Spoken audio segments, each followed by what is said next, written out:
फडणवीसांचं चारित्र्य हे प्रभू श्रीरामासारखं आदर्श आहे असं परिणय फुके यांनी म्हटलं। फडणवीसांची चातुर्य बुद्धी श्रीकृष्णासारखी आहे असं परिणय फुकेंनी म्हटलं।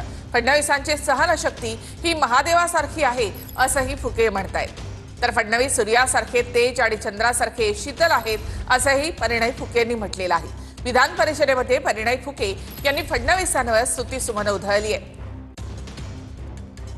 फडणवीस साहेबांचं एकच सांगतो की प्रभू श्रीरामासारखा चारित्र्य असणार, प्रभू श्रीरामासारखा आदर्श चारित्र्य असणारे, श्रीकृष्णासारखे चातुर्य बुद्धी असणारे, देवादिदेव